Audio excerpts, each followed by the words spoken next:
நானும் எங்கள் தாத்தாவும் ஒரு கடைக்கு போயிருந்தோமா, அந்த கடையில் வந்து லெமன் நிறையா இருந்துச்சு. ஸோ அந்த கடையில் இருக்கிற எல்லா லெமனையும் நாங்கள் வாங்கிட்டு வந்துட்டோம். அதை அப்படியே நாங்கள் அந்த லெமன் கருகும் தொட்டி ஃபில் பண்ணி அப்படியே தொட்டியில் போட்டு கழுவும்போது சூப்பராக இருந்துச்சு. அதை போட்டு அப்படியே கழுவி எடுத்து சில்வர் கூடைக்கு மாற்றியாச்சு. இது பாருங்களேன், இந்த மஞ்சளுக்கும் சில்வருக்கும் சூப்பராக இருக்குல்ல. இதில் இப்போ நம்ம வந்து இதுக்கு வந்து லெமன் ஜூஸ் போட போகிறோம். நான் இந்த பச்சை கலரில் இருக்கேன் தாத்தா, இது வேண்டாம்ல தூக்கி போட்டுருவான்னு கேட்டதுக்கு வேணாம் இது இருக்கட்டும்னு சொல்லிட்டேன் எங்கள் தாத்தா. உடனே எங்கள் 2 பேருக்கும் பக்கத்து வீட்டுக்கும் கொடுத்துடலான்னு சொல்லிட்டு நானும் ஒரு ஐடியா கொடுத்தேன். எங்கள் தாத்தா ஓகே அப்படின்னு சொல்லிட்டு ஒரு லெமன் எடுத்து கொடுத்தேன்.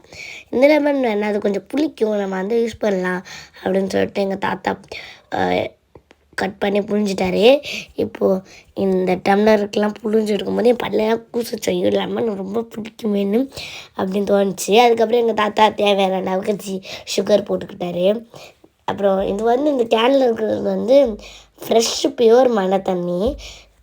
இது வந்து அப்புறம் வந்து எங்கள் தாத்தா இஞ்சி கொஞ்சம் கழுவி நச்சு போட்டுக்கிட்டாரு. அப்புறம் வந்து ஐஸ் கட்டி வந்து கரையாமல் இருக்கிறதுக்காக நாங்கள் வந்து ஒரு ஐஸ் பாக்ஸ் எடுத்துகிட்டு வந்தோம். அது அப்படியே ஐஸ் கட்டி அப்படியே உடச்சி போட்டு மூஞ்சிலே தெரிச்சிச்சு மழை தண்ணி மாதிரி.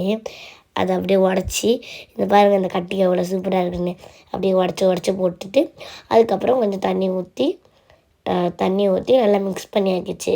அதுக்கப்புறம் கொஞ்சம் சால்ட்டு போட்டு அப்புறம் sweet and salt lemon juice ஆயிரும்ல. அதுக்கப்புறம் எங்கள் தாத்தா எனக்கு ஆற்றி கொடுத்தாரு.